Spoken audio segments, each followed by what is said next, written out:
Vamos orar então, e nós gostaríamos de pedir para que você colocasse toda a atenção na palavra do Senhor. Nós cantamos, nós dizimamos, nós já lemos a palavra de Deus no início do culto, mas a parte principal do culto começará agora, quando o Senhor falará conosco através do pastor, amém? Vamos orar? Fecha os teus olhos. Senhor, nós te louvamos, nós te damos graças, Senhor. Porque até aqui, Senhor, o Senhor tem nos ajudado. Porque até aqui, Senhor, nós prestamos o nosso culto racional a Ti, Senhor.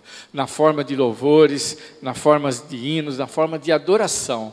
Inclusive com os nossos dízimos e as nossas ofertas, nós Te adoramos, ó Pai.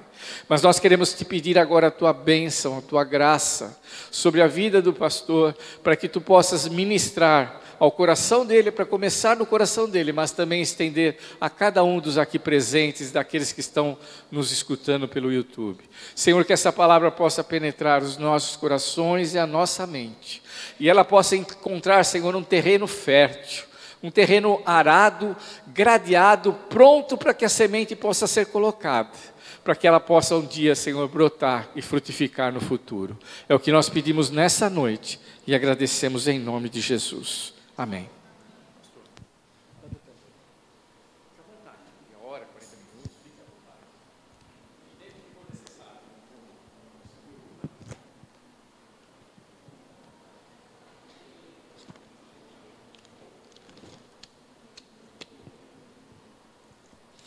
A paz do Senhor para os irmãos. É um prazer enorme estar aqui com vocês, cultuando ao nosso Senhor Jesus Cristo. Eu conheço alguns são novos, mas é um privilégio. Onde quer que a gente vá, seja trabalho, seja passeio, encontrar um povo que exalta o nome do nosso Senhor Jesus Cristo e cultuar junto com Ele é um prazer imenso para cada cristão. A palavra que eu quero ministrar com os irmãos esta noite é uma continuação da palavra que o pastor pregou aqui no domingo. Quem estava aqui domingo no culto de ceia? Então vocês se lembram que o pastor dessa igreja pregou sobre comunhão. Atos capítulo 2, algumas coisas em Atos sobre o que a igreja primitiva fazia, como ela era unida, como eles participavam de refeições, como eles eram unidos na doutrina apostólica, como eles estavam juntos, unânimes, em uma só fé, em um só batismo. E eu achei a palavra excelente. Sempre que eu tenho oportunidade para estudar a história da igreja, é maravilhoso você ver o trabalho de Deus no decurso dos séculos, por meio do seu povo, tanto no Antigo quanto no Novo Testamento. E foi isso que Deus colocou em meu coração para nós estarmos meditando hoje. E se você fez a oração do final, junto com o pastor, se comprometendo a se empenhar nisso, a buscar a comunhão dos irmãos, em primeiro lugar com Deus e depois com o seu corpo, eu quero lembrá-lo de uma coisa. Toda vez que um homem e uma mulher se dispõem a fazer algo que Deus aprova, e eu falo que Deus aprova porque a intenção de Deus é que os irmãos vivam em união. Na oração sacerdotal de Jesus, João capítulo 17, por várias vezes, ele ora assim: Pai, assim como nós somos um, que eles sejam um. O tema central da oração de Jesus em João 17 é pela unidade do seu povo, é pela unidade da igreja. Paulo ele vai falar em Efésios também, que quer que todos nós chegamos unânimes a uma fé, para que ninguém mais seja levado por todo o vento de doutrina. Esse é o propósito de Deus para o seu povo e vai se cumprir, certo? Agora, quando você e eu dispomos a buscar isso, saiba que você vai encontrar muitos inimigos. O nosso adversário, ele odeia isso. Esse é o plano primário do Senhor e é o plano primário do nosso adversário. Ele não quer que os irmãos vivam em comunhão. Ele vai fazer de tudo e tem feito de tudo para estragar a comunhão, seja nas famílias, seja nos casais, seja na igreja. E me parece que ele está tendo bom êxodo. Então foi essa a palavra que Deus colocou em meu coração. E o texto que eu quero usar para a nossa meditação hoje está em 1 Samuel, capítulo 14, versos 6 e 7.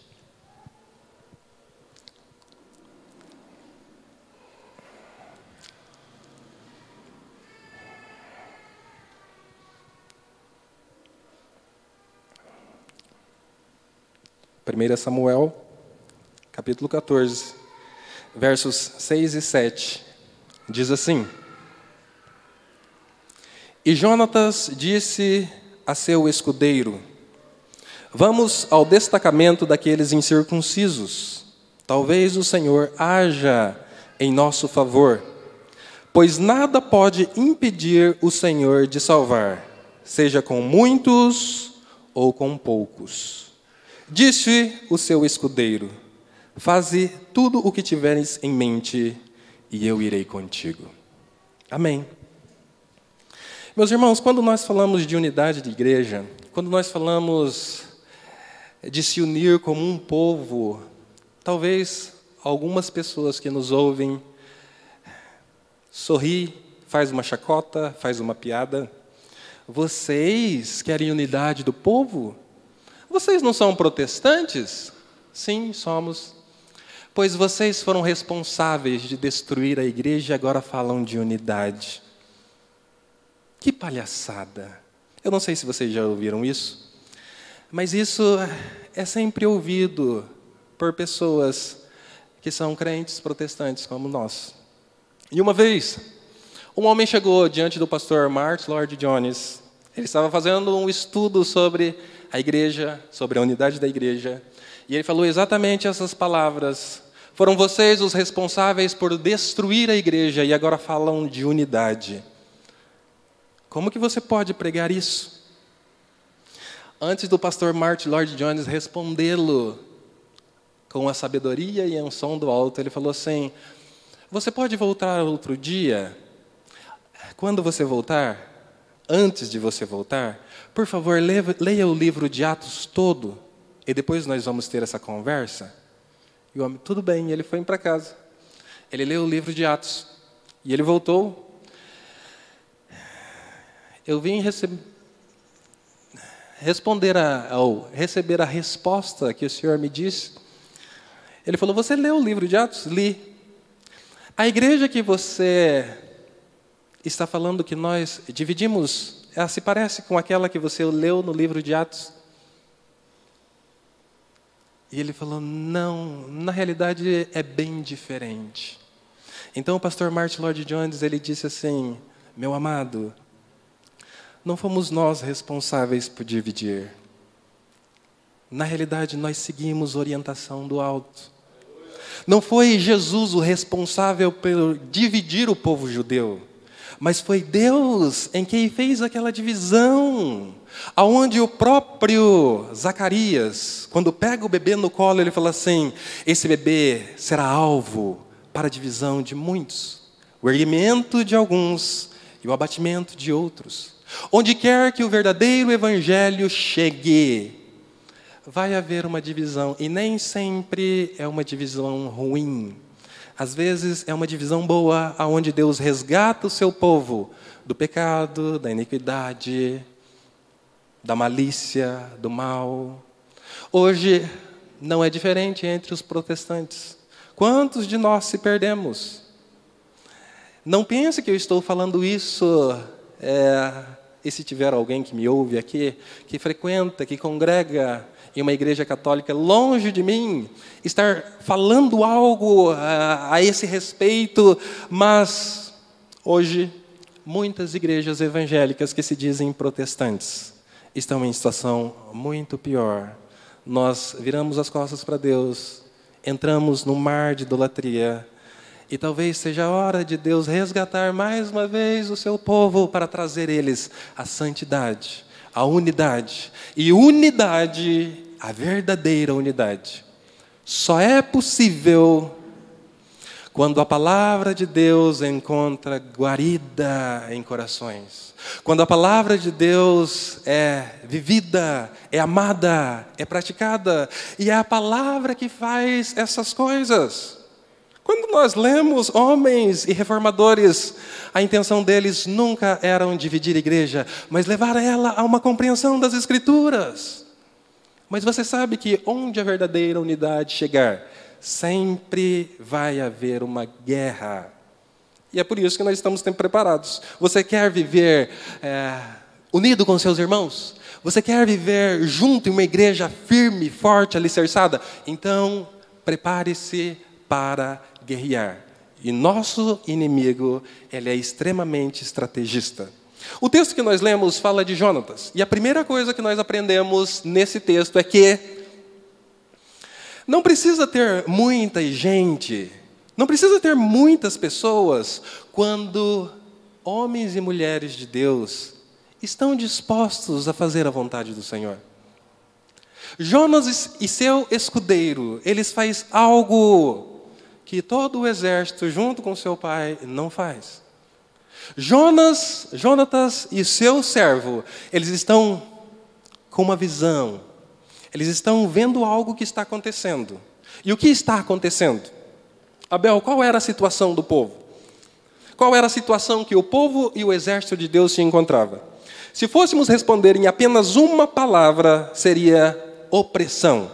Esse povo estava extremamente oprimido. Não somente os filisteus, mas os moabitas, amonitas, edonitas, os reis de Zobá, todos eles saqueavam Israel. Está aí no verso 47. Os números dos filisteus eram excessivamente maiores. Eles não tinham um exército compatível. Saul escolheu 3.000 homens de Israel. Primeiro verso do capítulo 13. 2.000 ficaram com ele em Micmas, nos montes de Betel, e 1.000 ficaram com Jonatas em Gibeá de Benjamim. Diga para mim, 2.000 com o pai, 1.000 com o filho. Nós temos um exército de 3.000 homens, certo? Ok. Quanto que está do outro lado? Temos condições numericamente para enfrentar? Olha só o que o texto diz. Capítulo 13, verso 5 diz assim: os filisteus reuniram-se para lutar contra Israel, com 3.000 carros de guerra, 6.000 condutores de carros, e tantos soldados quanto a areia da praia. 3.000 contra... E quando o escritor ele coloca assim, é que ele está usando uma hipérbole. O exército era gigante. O exército era milhares de soldados preparados para a batalha.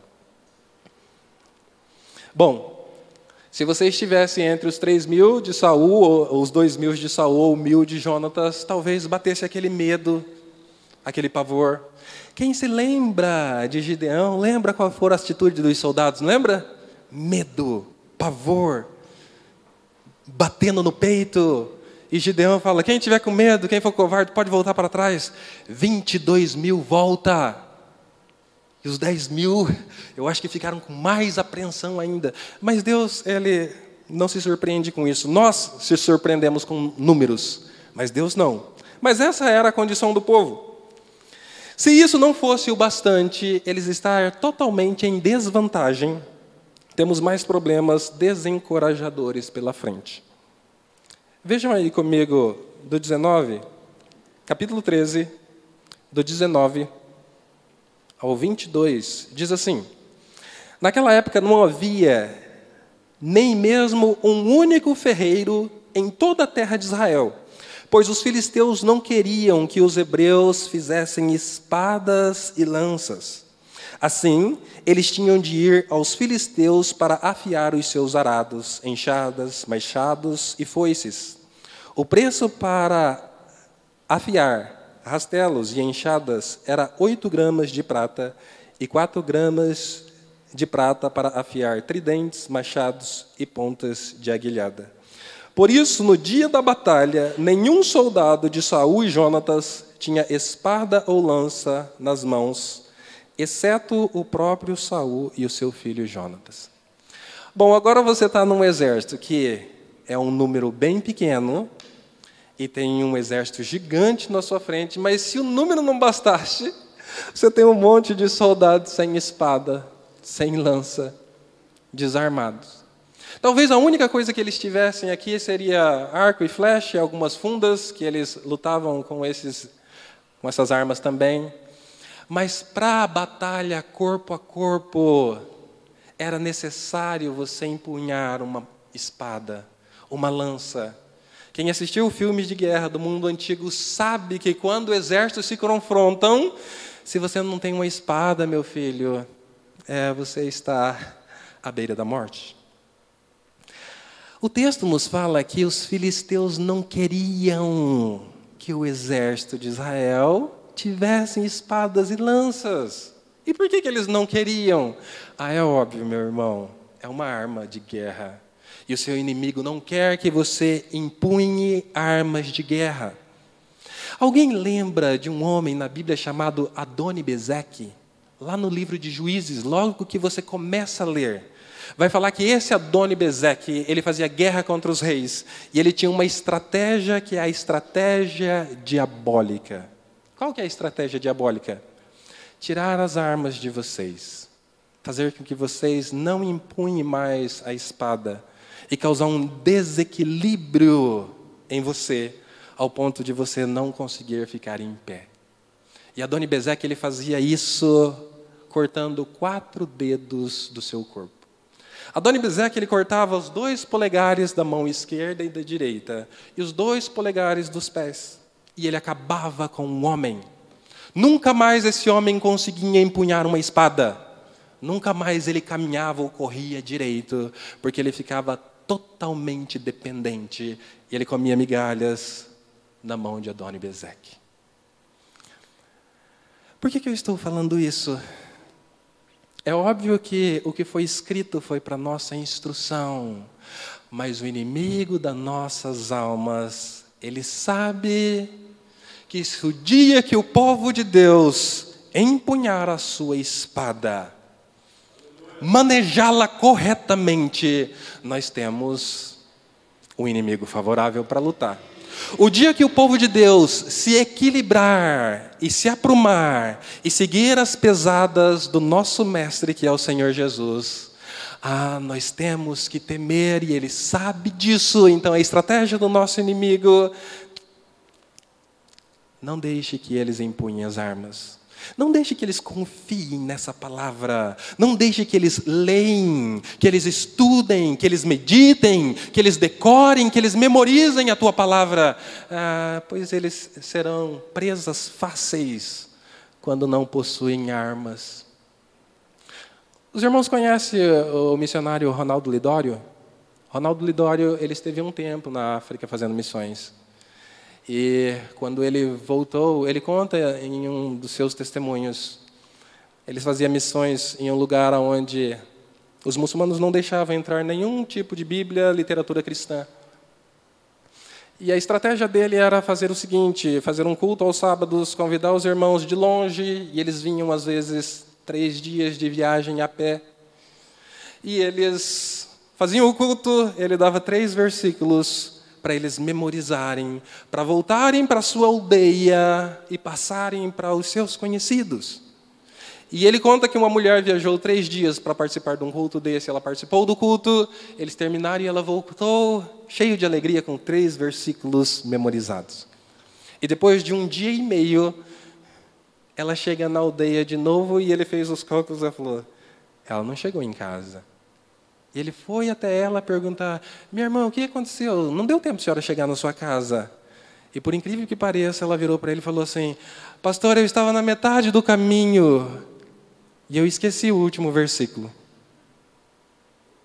Pastor Ronaldo Lidório, ele falou que se segurou para não chorar e falou assim para ela: minha irmã, a senhora não precisava se sacrificar tanto por causa de um versículo. E ela virou sério e olhou para ele e falou: não, pastor, o senhor nos ensinou que a palavra de Deus é muito importante para cair no esquecimento.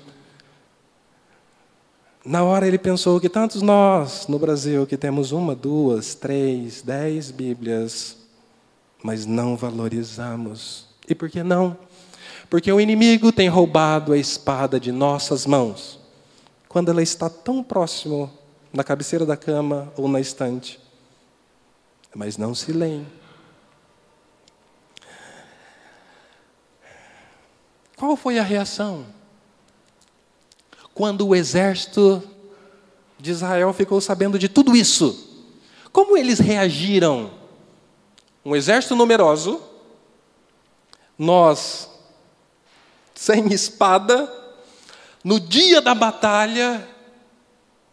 Como ou qual foi a reação desses homens? Capítulo 13, verso 6 diz assim: quando os soldados de Israel viram que a situação era difícil e que o seu exército estava sendo muito pressionado, esconderam-se em cavernas e buracos, entre as rochas e em poços e cisternas. Alguns hebreus até atravessaram o Jordão para chegar à terra de Gade e de Gileade. Saul ficou em Gilgal, e os soldados que estavam com ele tremiam de medo. Essa foi a reação. Alguns se escondendo em cavernas, em rochas, em cisternas, uns voltando para trás, outros passando para o lado dos filisteus. Parece que nos dias que nós estamos vivendo dias meio parecidos como esses.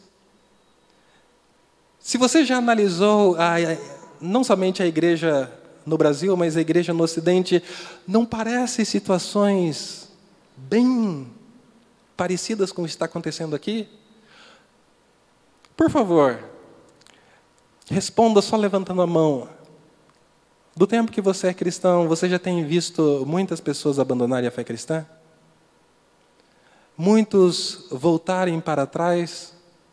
Muitos se esconderem? Pegue somente os últimos 2 anos de crises mundiais que nós passamos. Vocês viram muitas pessoas abandonando a comunhão?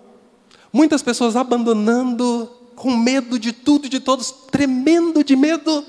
Bom, é essa situação em que nós vivemos. Essa situação em que a igreja do Senhor Jesus, em muitos lugares, está vivendo. O que eles fizeram quando viram uma situação que era difícil, é o mesmo que muitos têm feito hoje. Quando foram pressionados, fugiram e se esconderam. Dos 2.000 homens que estavam juntos com Saul, ficou agora apenas 600. E então, nessa situação desesperadora, alguém tinha que fazer alguma coisa. Alguém tem que tomar uma reação. E é por isso que quando nós lutamos, meu irmão, pela comunhão dos irmãos, em uma situação como essa, que se ninguém levantar e fizer algo, vai começar a fugir 10, 20, 30, 60, perdemos 100, 200. E aí, vamos continuar assistindo? Vamos continuar vendo pessoas abandonarem a fé cristã sem nenhuma reação? Jonatas, ele está vendo tudo aquilo acontecer. Ele fala, não pode ficar assim. Não pode ficar assim. O inimigo está nos pressionando. A situação não pode continuar assim. Temos que fazer alguma coisa. Antes de eu falar um pouco sobre o que Jonas vai fazer, eu escrevi de um trecho do livro Joy Beck. Ele escreve um livro lutando contra Satanás. É um pequeno livro de 100 e poucas páginas. E ele conta, lá na página 105, o testemunho de uma irmã que congregava junto com ele. E um dia ela liga desesperada para ele, pastor, o senhor não sabe o que aconteceu comigo. E ele conta o relato nesse livro, para nós não brincarmos, porque o nosso inimigo ele não está brincando. Veja o relato dessa mulher.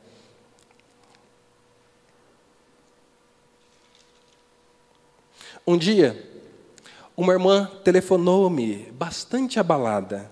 Havia sentado perto de um homem no avião que estava orando.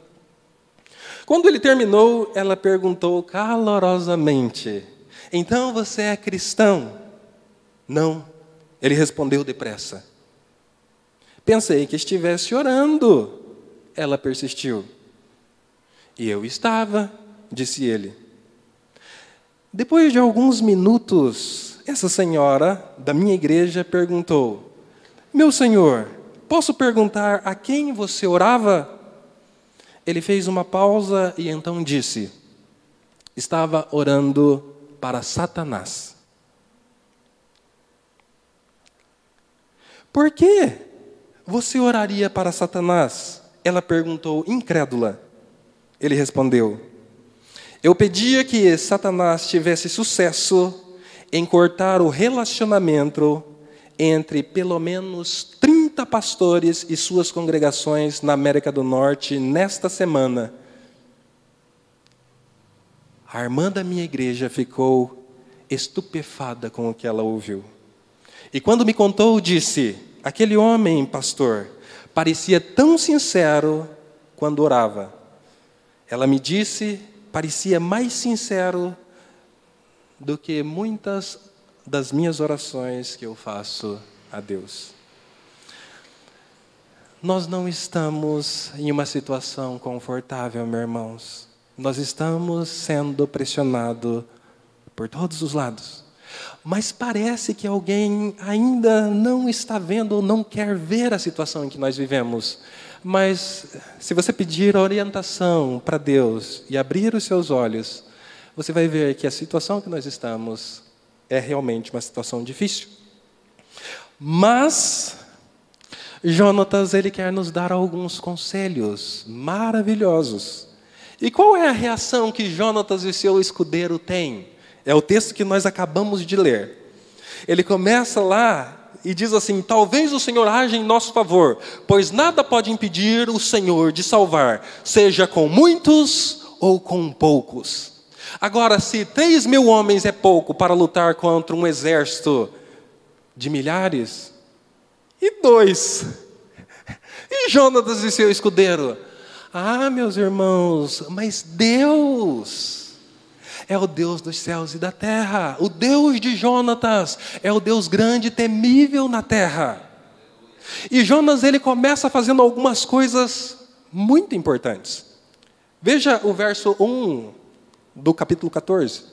Certo dia, Jonatas, filho de Saul, disse ao seu jovem escudeiro: vamos ao destacamento filisteu, do outro lado. Ele, porém, não contou isso a seu pai. Por que será que Jonatas não contou a seu pai? Verso 2. Saul estava sentado debaixo de uma romanceira na fronteira de Gibeá, em Migron. Com ele estavam uns 600 soldados, entre os quais Aías, que levava o colete sacerdotal. Ele era filho de Aitube, irmão de Icabode, filho de Finéias e neto de Eli, o sacerdote do Senhor em Siló. Ninguém sabia que Jonatas havia saído. A primeira coisa, se você quiser lutar pela unidade do povo de Deus, é você manter alguns sigilos, segredos, algo que você não pode compartilhar com muitas pessoas. E por que Jonatas ele não compartilha nem com seu pai, nem com aqueles que estavam em volta do seu pai? Talvez é porque o seu pai estava do lado de algumas pessoas que têm um passado meio difícil. Quando nós lemos o verso 3, diz que entre os quais ele estava entre Aías, que levava o colete sacerdotal, e ele era filho de Aitube, irmão de Icabode. Lembra desse nome? Icabode. Quando roubaram a arca do Senhor e a mulher teve o bebê, foi-se a glória de Israel, ela colocou o nome do filho de Icabode. E esse menino que nasceu, filho de Finéias, lembra de Finéias? Lembra do seu irmão, filho de Eli? Lembra como eles se comportavam no templo? Eles roubavam as pessoas, eles faziam um monte de coisas erradas, aonde veio o juízo por causa dos filhos dele. Se você tiver um plano para lutar pela unidade da igreja, não seria bom você conversar com pessoas de má fama? Ou pessoas que não querem o bem da igreja? Ou pessoa que, às vezes, a intenção dela é falar mal da igreja, é menosprezar o trabalho da igreja, é ver dificuldade em tudo. Pessoas assim não ajudam, atrapalham. Se você chega animado para falar assim, meu irmão, estou pensando em fazer isso, eu estou pensando em reunir os irmãos, eu estou pensando em fazer uma vigília. Ah, não vai dar certo. Lá na igreja, vigília não dá certo. Eu estou pensando em reunir para a gente fazer um estudo bíblico de manhã. Ah, meu irmão, já fizemos, não vai. Vocês conhecem, todo lugar tem pessoas pessimistas, nada dá, tudo é difícil, tudo é ruim. Então parece que Jonatas, ele vai na pessoa certa. Eu conheço o meu escudeiro. Meu escudeiro, eu tenho um plano aqui, ó. Vamos atacar o exército filisteu. Vamos. É maravilhoso quando você tem... Não precisa ter muito, não, mas você tem uma pessoa que fala assim, coloque aí que nós vamos estar juntos. Coloque o plano aí. É para a unidade da igreja? É para a glória de Deus? Vai exaltar o Senhor Jesus? Pode botar meu nome aí. Ah, meus irmãos, é uma alegria ter esse tipo de pessoa ao lado. Às vezes vale um assim, do que 50 homens que tudo vem empecilho. Vocês lembram? Essa história é repetida. Lembra quando chegam os 12 espias? Tem 2 ali que faz totalmente diferente. Deus vai nos dar essa terra. Deus já prometeu. Eles são fortes, gigantescos, mas nosso Deus é maior. Mas os 10 ganharam vantagem. Não, nós não somos. Nós não conseguimos. Nós somos gafanhotos. E a igreja não precisa, sim, de pessoas para desanimá-la. Basta os de fora.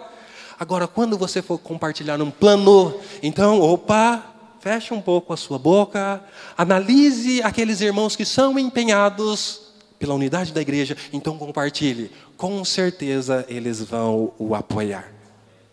E olha só o que o escudeiro fala. Disse o escudeiro, faze tudo o que tiveres em mente, e eu irei contigo. 600 homens estão tremendo de medo, cara. E você vai comigo sozinho? Eu vou com você. Ah, como que isso é importante. Como que isso é maravilhoso, grandioso. Bom, mas não pense que as coisas vão ser fáceis. Assim como eles, Jonatas também vai enfrentar muitos empecilhos. Qual é o primeiro? Verso 4. Em cada lado do desfiladeiro que Jonatas pretendia atravessar para chegar ao destacamento filisteu, havia um penhasco íngreme. Um se chamava Bozes e o outro Sené. Havia um penhasco ao norte, na direção de Miquimás, e outro ao sul, na direção de Gade. Toda vez que você colocar um plano para o bem do povo de Deus, já saia preparado. Vai ter empecilho, vai ter dificuldade, vai ter caminho escorregadio e vai ter espinheiros. Sabe como significa esse nome Bozes, que é a passagem íngreme que fala aí? Bozes significa escorregadio e Sené espinhoso. É um caminho difícil. Sabe por quê? Você vai lá estar lutando para a unidade do corpo de Cristo, a unidade da igreja. Basicamente, você vai encontrar 3 inimigos terríveis na frente. O diabo, a carne e o mundo. Todos esses 3 inimigos são terríveis para nós enfrentarmos. Então, não espere algo fácil. Mas o seu desejo é legítimo, o seu desejo é o desejo de Deus. Mas se prepare para enfrentar terrenos escorregadios e espinhosos. Eu não sei se vocês já tiveram experiências para tentar a reconciliação de 2 irmãos que estão brigados na igreja. Já tiveram experiências como essa? Toda igreja tem. Irmãos que se discutem. Briga. Lá na igreja, no Novo Testamento, em Filipos, na igreja de Filipos, tinha 2 irmãs lá que estavam brigadas. Lembra dessas 2 irmãs? Paulo fala para que elas pensem concordemente no Senhor, que o nome delas estão escrito no livro da vida, mas elas estão brigadas. E quando você vai tentar fazer a reconciliação, é um lugar escorregadio e espinhoso que você está entrando. Muito cuidado, calma, ore, jejue pelos dois. Converse com um separadamente primeiro, depois converse com outro. Eu posso falar aqui, mas onde eu congrego em Cosmópolis, nós tínhamos dois homens que não estavam conversando. E os dois homens são da minha família. Um era meu irmão e o outro meu sobrinho. Pai e filho, brigaram feio. Já fazia alguns meses que eles não conversavam. E eles entravam na igreja e cantavam, mas na hora da saída, e para dar mão, pai e filho, legítimo.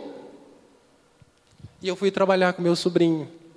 E conversando com meu sobrinho, ele falava, eu falei um monte de coisa que eu não devia para o pai.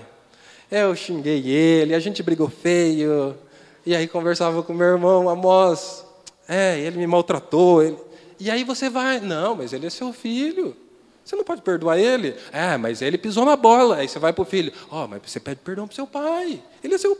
E você vai tentando com um outro, escreve para um e para outro. E a igreja ora. E vocês estão trabalhando pela unidade do corpo de Cristo.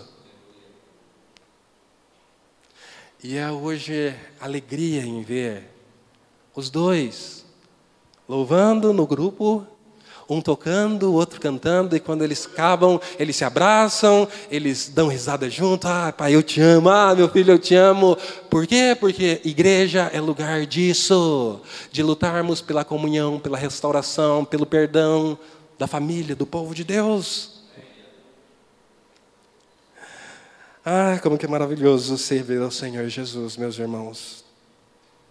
Então, Jonas, com todas essas dificuldades, ele faz essa oração, que Deus ele pode salvar, seja com muitos ou com poucos. Então ele vai.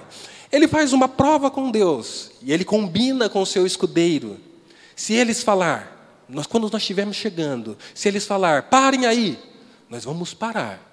Mas se eles falarem, sobe aqui que nós vamos dar uma lição em vocês, esse é o sinal que Deus está nos dando essa batalha. Nós vamos subir, você sobe atrás de mim e nós vamos enfrentar esses homens. Então eles vão, os dois, sozinhos os dois. E o verso diz assim, mas, 11, então os dois se deixaram ver pelo destacamento dos filisteus que disseram, vejam, os hebreus estão saindo dos buracos onde estavam escondidos. E gritaram para Jonatas e seu escudeiro, subam até aqui e lhes daremos uma lição.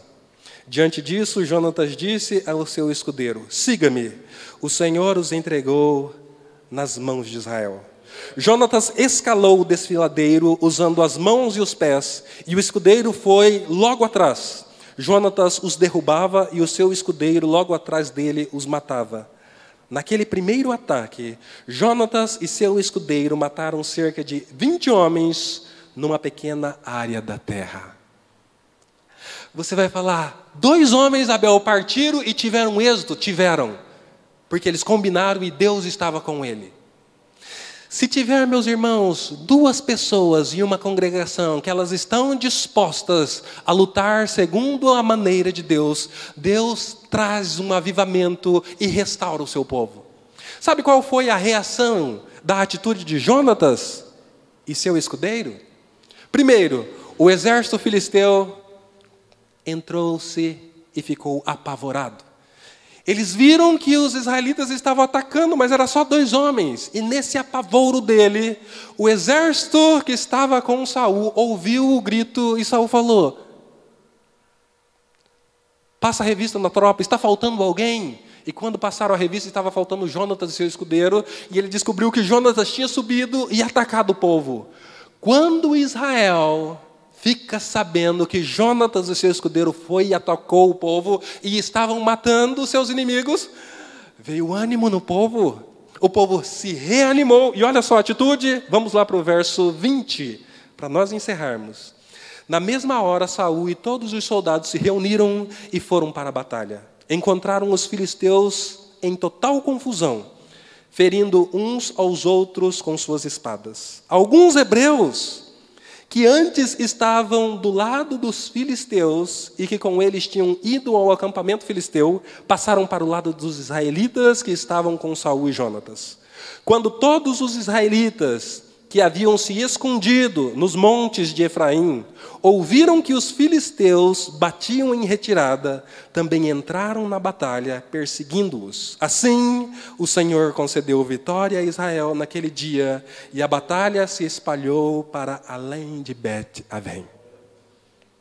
Quando nós se comprometemos, seja com um ou dois, a fazermos a vontade do Senhor e partir para defender a comunhão do povo de Deus, isso também é contagiante.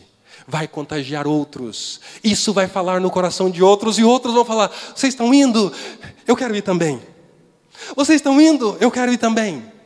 Ah, vocês vão? Eu também. E isso é contagiante, meu irmão. Como que o medo é contagiante, mas como que a coragem em meio à guerra também é? E isso pode contagiar os irmãos que estão fugindo, se escondendo, e aqueles que deixaram a comunhão, que eles possam voltar por meio da minha e da sua atitude, quando nós nos empenharmos em lutar pela unidade do corpo de Deus. E para terminar, eu quero fazer algumas aplicações pessoais. Primeira aplicação: só por meio da palavra, sempre foi assim, sempre será. Só por meio da verdadeira palavra de Deus é que nós conseguiremos enfrentar os nossos inimigos e termos êxito. Nunca esqueça a sua espada. Lembra de ti, quando Paulo fala para Timóteo: Timóteo, seja um obreiro de que não tem do que se envergonhar, que maneja. Quando ele fala maneja, ele está falando justamente a habilidade de alguém manejar uma espada, só que ele aplica isso à palavra da verdade, que é as Sagradas Escrituras. Dietrich Bonhoeffer, um pastor alemão, ele escreveu um livro que fala, o tema do livro é submissão. E ele diz que jamais nós vamos conseguir vencer o nosso inimigo enquanto não nos submetermos à palavra de Deus. O que Satanás teme e sempre temerá é a palavra de Deus. Quando Jesus o venceu no deserto, Jesus, sendo Deus, ele se submete à palavra e usa em cada artimanha do inimigo a palavra de Deus. Fora da palavra nós estamos derrotados, mas manejando corretamente a palavra, seremos vitoriosos. Segundo, nosso inimigo é o diabo, a carne, o mundo. Não se esqueça disso. As pessoas podem estar até realizando a vontade dele e perseguindo você. Não morda a isca lutando contra outras pessoas. É exatamente isso que Satanás quer. Usar os nossos pecados, as nossas dificuldades e deixar que os seres humanos guerreiem um contra o outro quando o nosso verdadeiro inimigo está sorrindo ao nosso derredor. Comece a aprender e a exercitar a disciplina na igreja. Disciplina do cuidado mútuo. Jesus falou sobre isso. Se você ver o seu irmão pecando, o que ele falou? Vai até o pastor e conta? Não. Vai até o ministério e conta? Não. Essa é a última instância. Vai até ele. Cuidado mútuo. Ô meu irmão, você não devia estar fazendo isso. E se o seu irmão te ouvir, você ganhou. Ninguém mais precisa ficar sabendo. Só você e seu irmão. Olha como Jesus é lindo em aplicar a disciplina. Quando nós pensamos em disciplina, muitos entendem errado. Acha que é trazer a pessoa, expor o seu pecado, todo mundo fica sabendo. E muitas igrejas erraram isso. Mas disciplina de cuidado mútuo é se você vê o seu irmão em dificuldade, você vai e estende a mão, você vai e exorta, você vai e corrige, você vai e ora com ele. Meu irmão, eu vi a situação que você está passando, eu vi a tentação que você está enfrentando. Olha, vamos por aqui, e se o seu irmão te ouviu? Se ele não te ouviu, não vai lá no pastor. Vai outro, meu irmão, não ouviu lá, mas não desiste dele não. Vamos lá conversar com ele. Meus irmãos, se nós somos um exército, nós temos que agir como o exército age. Quem assistiu aqui o Resgate do Soldado Ryan? Eu gosto muito de filme de guerra. Platoon, aqueles filmes antigos de guerra. Você vê que se uma pessoa não estiver um espírito de companheirismo ali, todo o exército está fadado ao fracasso. É um dorme, o outro vigia. É um cuida do outro. Você depende do seu irmão. É isso que Jesus quer nos ensinar sobre disciplina mútua. Se você está tendo dificuldade para perdoar alguém que te ofendeu, esta é uma ótima oportunidade para avaliarmos nós mesmos. Você foi perdoado por Deus? Deus te perdoou? Você crê nisso?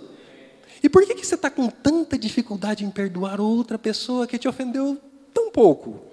A nossa ofensa era tão grande, mas a de Deus, a nossa ofensa era grande. Mas o nosso irmão que pecou pouco contra nós e nós guardamos aquilo. E nós, às vezes, passamos anos.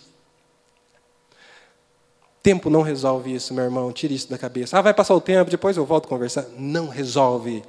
Tempo só aprofunda mais ainda essa raiz de amargura. Quando eu fazia capelania, eu ouvi não uma, nem duas, nem três, mas várias pessoas. Oi, meu irmão, tudo bem? Posso orar por você? Posso fazer uma oração? Nós somos da capelania. Você aceita? Sim, sim. Eu também, eu era crente. Você era? Eu estou desviado. Por que você deixou a igreja? Meus irmãos, eu já sabia o que houve, eu só falava por que você deixou a igreja? Então a pessoa descarregava um monte de amargura contra o povo de Deus. Pastor, família do pastor, membros, ministério, irmãos. Com todas as pessoas desviadas que você conversar, o relatório vai ser quase o mesmo. Mas eu tinha uma pergunta guardada para todos eles, eu tinha uma pergunta já pronta. E depois que ele desabafava e contava todas as frustrações, eu falava, mas o que Jesus fez para você o abandonar? Eu nunca ouvi alguém falar, eu estou decepcionado com Jesus também. Eu nunca ouvi. Pode ser que eu encontre, irmão, nunca vi. Mas quando eu falava, mas o que Jesus fez para você o abandonar? Aí eu falava, não, Jesus não fez nada. Eu falava, bom, mas o pastor da igreja é ele. Foi ele que comprou a igreja com seu sangue. É ele quem vem buscar a igreja. É ele que sustenta a igreja. E você deixou ele. Por quê? Meus irmãos, era muito raro alguém não chorar e sentir saudade do relacionamento com Cristo, com Deus, com o Pai. Mas Satanás, ele tem uma estratégia de criar amargura. Amargura, eu tenho certeza do que eu estou dizendo, 98% das pessoas que estão longe da igreja é por causa de uma raiz de amargura plantada no coração. E quando você morde a isca, é exatamente isso que Satanás queria, mordeu a isca da amargura. Agora, enquanto ele não perdoar, ele vai ficar preso e eu quero ele preso aqui. E ele preso aqui, ele é uma presa fácil para mim. Sabe o que a palavra de Deus diz para você e para mim? Cuidem que ninguém se exclua da graça de Deus, que nenhuma raiz de amargura brote e cause perturbação, contaminando a muitos. Hebreus, capítulo 12, versículo 15. Meu irmão, se vocês que me ouvem aqui ou alguém na internet está longe da comunhão dos irmãos por causa de uma raiz de amargura, não fique mais aí. O perdão exercido, ele pode te livrar dessa armadilha que Satanás o pegou. E só Cristo é capaz de lhe perdoar e dar forças para você perdoar aquele que te ofendeu. Eu posso orar, pastor? Vamos nos colocar em pé? Vamos orar para encerrar?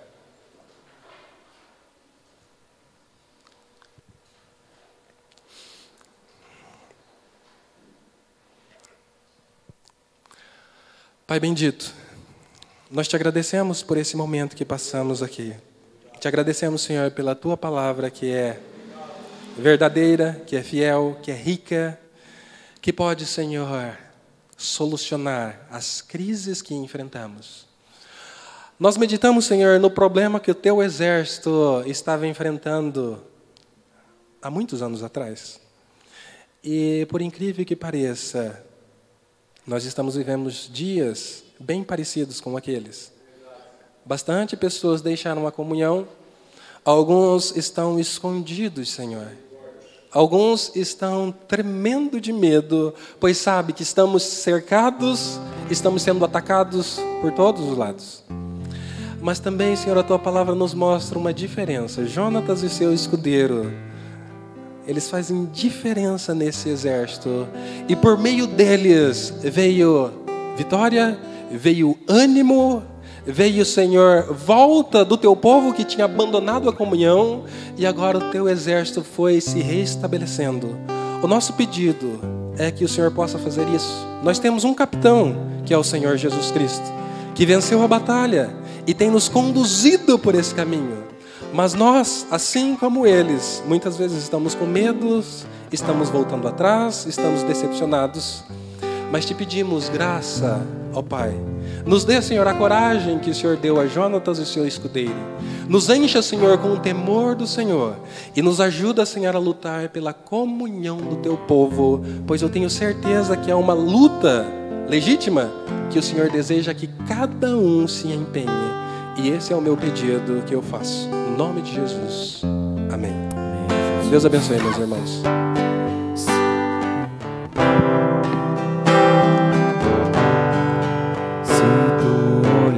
Senhor, pra dentro de mim,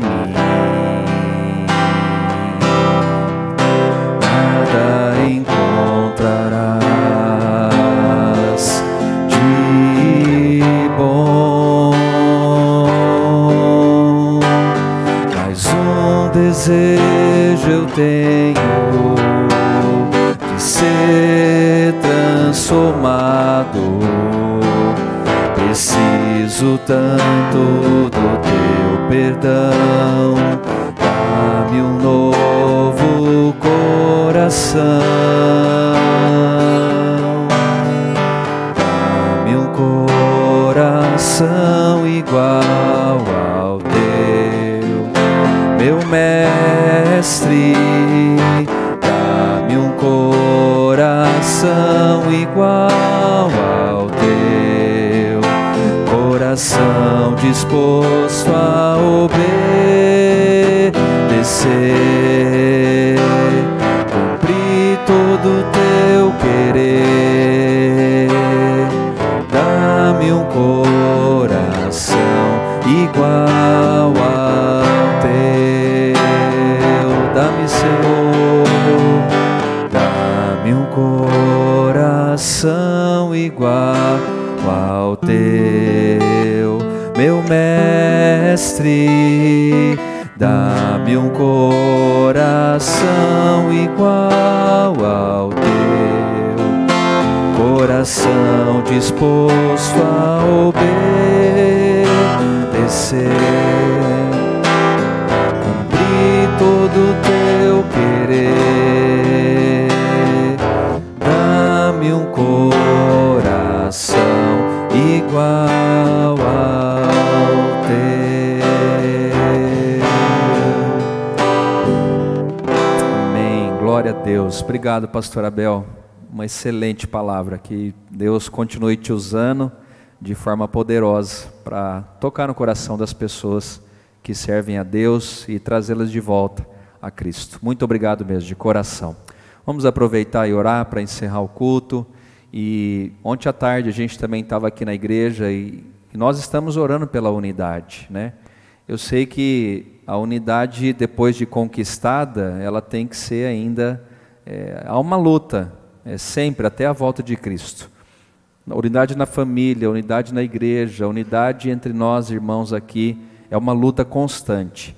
Cada um deve embanhar a sua espada e continuar lutando, para que o reino de Deus prevaleça nessa sociedade que nós estamos vivendo. Vamos orar? Tem alguns irmãos com pedidos aqui também no YouTube, nós estaremos colocando diante do Senhor também essa noite. Pai, muito obrigado por essa noite, obrigado pela tua igreja que está aqui presente, por aqueles que estão em casa, obrigado pelo casal também que nos visita essa noite, obrigado pela palavra que o pastor Abel trouxe aos nossos corações, que possamos cada um, ó Deus, tomar a sua posição diante de Deus, que possamos embanhar a espada que é a tua palavra, e que possamos, ó Deus, também em oração, em jejum, em consagração, que possamos lutar pela unidade da igreja, do povo do Senhor que está aqui nessa terra, que possamos lutar, ó Deus, em prol ao reino do Senhor, não somente a nossa igreja aqui terrena, mas a igreja de Cristo, a igreja invisível, Senhor,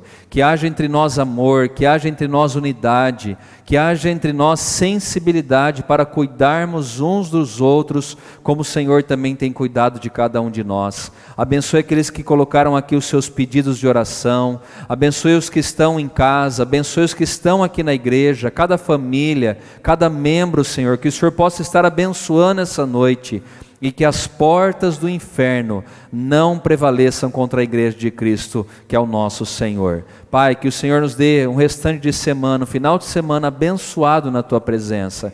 Amanhã teremos culto, no sábado, no domingo, ó Deus, que a tua igreja esteja aqui, ó Deus, para cultuar ao Senhor, de maneira avivada, de maneira renovada e de maneira unida, Senhor, que possamos alcançar os lugares que o Senhor tem preparado para cada um de nós, e que o amor do Pai, a graça redentora do Filho e que as consolações do Espírito Santo sejam sobre nós hoje, para todos sempre. Amém. Deus abençoe, dê um abraço em quem está ao seu lado.